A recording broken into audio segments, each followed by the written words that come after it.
안녕하세요. 파파제스 채널의 여울입니다. 네, 저희 최근 영상을 보신 분들은 아시겠지만 저희 로라가 정말 말이 많이 늘었어요. 그래서인지 저희 로라를 보고 어떻게 저렇게 말이 많이 늘었지? 라면서 감탄을 해주시는 분도 계시고 어떻게 하면 저렇게 말이 많이 늘지? 빨리 늘지?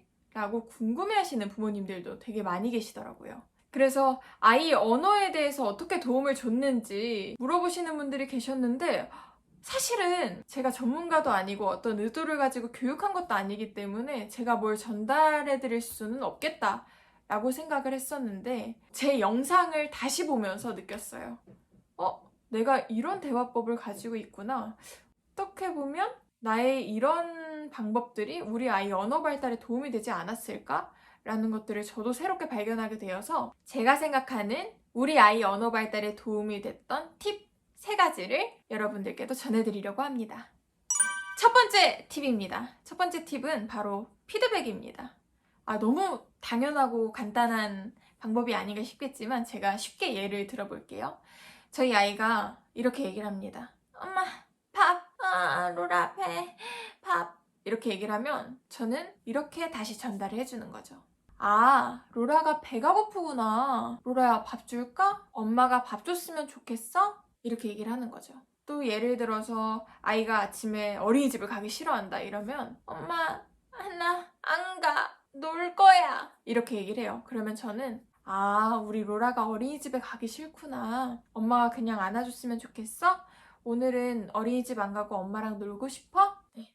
사실 조금은 귀찮을 수도 있겠지만 저는 이미 이게 상당히 익숙해져 있었어요. 그래서 저도 제 말을 기억하고 있지 않았는데 영상을 통해서 보니까 아이가 단어만 던져주면 제가 그거를 완성된 문장으로 다시 돌려주고 있더라고요. 그걸 보면서 우리 아이 언어 발달에 이게 참 큰 도움이 되지 않았을까 라는 생각이 들었어요. 예를 들어 저희 신랑은 여기에 이제 인형이 있으면 아이가 얘기를 해요. 아빠, 인형 안 나. 이렇게 하면 저희 남편은 알아듣고 인형을 로라에게 줍니다. 로라가 앉죠. 여기서 끝인데 저는 한 걸음 더 나아가는 거죠. 로라가 이 인형이 안고 싶어요? 엄마가 이 인형을 줬으면 좋겠어요? 알겠어. 엄마가 이 인형 로라한테 줄게요. 로라가 안아주세요. 이 말을 계속 하다 보면 어느샌가 저희 아이가 엄마, 로라가 인형 안아줄래? 엄마가 인형 로라 주세요. 이렇게 얘기를 하는 날이 오더라고요. 그게 정말 저도 신기해요. 이게 제가 생각하는 저희 아이의 언어 발달 도움 첫 번째 팁입니다. 그럼 바로 두 번째 팁입니다. 제가 생각하는 두 번째 팁은 아이가 있는 다른 집들에 비해서 저희 집은 깔끔한 편이에요. 이게 막 인테리어가 깔끔하다거나 집이 깔끔하다거나 이런 건 아닌 것 같고 장난감이나 책 이런 종류나 개수가 많이 적은 편이에요. 근데 저는 이것도 저희 아이 언어 발달에 도움이 될 수 있었던 환경 중에 하나라고 생각을 합니다. 왜냐하면 저희는 책을 한 가지를 사면 그걸 계속 읽어줘요. 예를 들어서 팥죽 할머니와 호랑이 같은 책은 사실 돌된 아이가 읽기에는 되게 어려운 책이거든요. 근데 그 책을 돌 됐을 때부터 저희는 읽어줬어요. 반복해서 읽어줘요. 그러면 처음에는 아이가 그림만 봐요. 그림만 보고 이게 뭔가. 그리고 두 번째는 이제 주인공들의 이름을 알아갑니다. 얘가 호랑이구나. 이 사람이 할머니고 이게 팥죽이라는 거네. 그러니까 팥죽 어딨어? 이러면 팥죽을 찍고 호랑이 어딨어? 이러면 호랑이를 찍는 그 수준까지 가죠. 그리고 또 계속 책을 읽어주다 보면 어느 장에 어떤 이야기가 나오는지 아이가 알더라고요. 그리고 지금 23개월, 지금은 어떤 수준에 이르렀냐면 로라가 혼자서 책을 읽어요. 글을, 활자를 알아서 읽는 게 아니라 그 페이지에 우리 엄마 아빠가 어떤 이야기를 했는지를 기억을 하고 있기 때문에 혼자서 옛날에 호랑이가 있는데 갑자기 나타나서 이런 식으로 아이가 기억을 하고 표현을 쓰고 있더라고요. 저희가 산책을 가다 할아버지를 만나면 갑자기 할아버지가 이런 식으로 생활에서도 어느새인가 사용을 하고 있는 걸 발견을 했습니다. 장난감 같은 경우에도 이 장난감도 사실 조금 어려운 장난감이에요. 이렇게 다 껴지는 게 아니라 맞춰서 껴야 되는 건데 처음에는 사탕 이러면서 먹는 척하고 놀았어요. 아니면 색깔 구분을 하면서 놀았는데 이 장난감이 계속 있다 보니까 이제는 맞추면서 놀아요. 멍멍이도 만든다고 하고 이런 식으로 개수를 늘려가는 게 아니라 저희는 하나를 가지고 오랫동안 그리고 더 다양하게 활용할 수 있는 방법을 찾아낸 것 같습니다. 그리고 하나의 이야기로도 되게 다양한 표현들을 배울 수가 있더라고요. 그 책에 나오는 표현을 다 습득할 때까지 기다려주고 얘기를 해주는 거죠. 그것 또한 두 번째 팁이 아닐까라고 생각을 해보았습니다. 네, 그리고 세 번째는 바로 노래예요. 저희 로라는 노래를 정말 좋아하는데 저는 이 노래가 정말 도움이 많이 되는 것 같아요.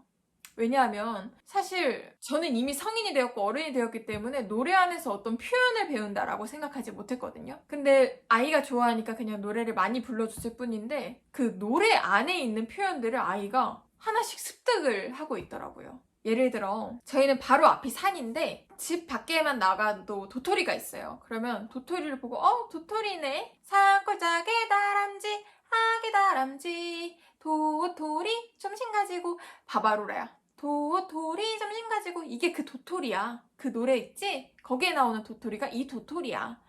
이런 식으로 해줬다 보니까 저희 로라가 도토리가 뭔지 바로 이해를 할 수가 있잖아요. 그래서 그 사물과 노래를 매칭을 시켜서 아이에게 알려주는 방법을 많이 썼어요. 저희 로라가 이 곰인형을 좋아하는데 처음에는 그냥 별로 관심을 두지 않은 곰인형이었어요. 그런데 제가 이 친구의 노래를 계속 불러줬거든요. 동그란 눈에 까만 작은 코 하얀 털옷을 입은 예쁜 아기곰. 아기곰의 테마곡을 딱 입혀주니까 로라는 이 친구만 보면 와서 노래를 불러요. 사실 노래 가사로 동그란 눈에 까만 작은 코 이러면 별 의미가 없게 느껴지지만 이걸 다 풀어서 3살 아이가 동그란 눈에 까만 작은 코 하얀 털옷을 입은 예쁜 아기곰이야 이렇게 얘기한다고 하면 되게 놀라운 거잖아요. 이렇게 대상이 명확하게 있다 보니까 동그랗다는 거, 까맣다는 거, 하얀 털옷을 입었다는 거 노래 안에 있는 단어나 표현들을 아이가 배울 수 있게 과한 율동과 그리고 실제 사물과 대입을 해서 알려주는 거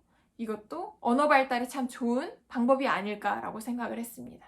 이 외에도 제가 생각하는 몇 가지 팁들이 있어요. 저는 제스에게도 종종 얘기를 해요. 우리 로라가 어떤 말을 구사를 했으면 좋겠어? 우리 아가의 입에서 나왔을 때 정말 기분이 좋아질 것 같은 말이 있어? 라고 하면 뭐 제스가 예를 들어 고마워 라는 말을 잘 할 수 있는 아이였으면 좋겠어 라고 하면 저는 그 단어를 제 머리에 새겨요. 그래서 자기 전에 계속 얘기합니다. 고마운 이유를 찾아요. 로라야 엄마 딸로 와줘서 고마워. 뭐 과자라도 한 입 주면 로라가 과자 줘서 고마워. 이런 식으로. 저도 몇 가지가 있었어요. 소중해, 행복해, 사랑해. 제가 아기한테 듣고 싶은 말을 계속 해줬어요. 로라야 사랑해. 너무 작고 귀엽고 소중하네. 우리 로라도 소중해. 작은 것들만 보면 제가 계속 소중해, 작고 소중해 이렇게 얘기를 했더니 저희 로라는 뭐 땅에 떨어져 있는 조그만 돌만 봐도 작아, 소중해 이렇게 하더라고요. 제가 듣고 싶은 말을 제가 계속하면 아이는 정말 거울처럼 어느샌가 따라서 얘기하고 있는 걸 보고 내가 듣고 싶은 말을 내가 정말 많이 해야 되겠구나 라는 걸 알게 됐습니다. 그리고 저희는 무엇보다도 공동육아를 하고 있잖아요. 아이가 사실 혼자 있는 시간이 전혀 없어요. 놀 때도 혼자 노는 게 아니라 무조건 1대1로 누군가가 전담 마크를 하고 있습니다. 그런 환경에 있다 보니까 저희 로라가 아무래도 말이 조금 빨리 는 게 아닐까 싶어요. 저희는 다양한 사람들이 반응을 해주고 있어요. 엄마뿐만 아니라 저희 친정부모님도 바로 동네에 사시기 때문에 더 다양한 단어나 어떤 문장력을 구사하기도 했고요. 그래서 혼자 육아하시는 분들은 어린이집도 하나의 방법이 될 것 같아요. 저희도 어린이집에 보내고 나서 정말 말이 많이 늘어왔거든요. 저는 팁을 이렇게 정리를 할 수 있을 것 같아요. 첫 번째, 아이가 단어를 던지면 문장으로 돌려서 피드백해주는 것. 그리고 두 번째, 하나의 장난감, 하나의 책으로도 다양한 이야기, 다양한 활용법으로 아이와 소통하는 것. 그리고 세 번째는 노래를 활용하는 것입니다. 네, 이렇게 말씀드리고 나니까 팁이라고 하기에는 사실 별게 아닌 것 같아요. 그런데 많은 분들이 아이 언어 발달에 도움이 된 특별한 비법이 있는지 여쭤봐 주셔서 제가 나름대로 이렇게 팁을 생각을 해서 전달을 해드렸고요. 사실 뭐 아이가 말이 느리든 빠르든 언젠가 말은 하게 되어 있으니까 크게 걱정은 안 하셔도 될 것 같아요. 그런데 저도 우리 로라가 말이 늘고 나니까 육아가 참 즐거워지더라고요. 그래서 다른 분들도 하루빨리 아이들이 원하는 걸 빨리 알아차리고 또 재미있는 이야기들을 진짜 아이들이 말해주는 날이 빨리 왔으면 하는 바람입니다. 그런 즐거운 육아하는 날이 어서 오길 바라며 오늘 영상도 이렇게 시청해주셔서 감사합니다. 그럼 다음 영상에서 또 만나요. 안녕!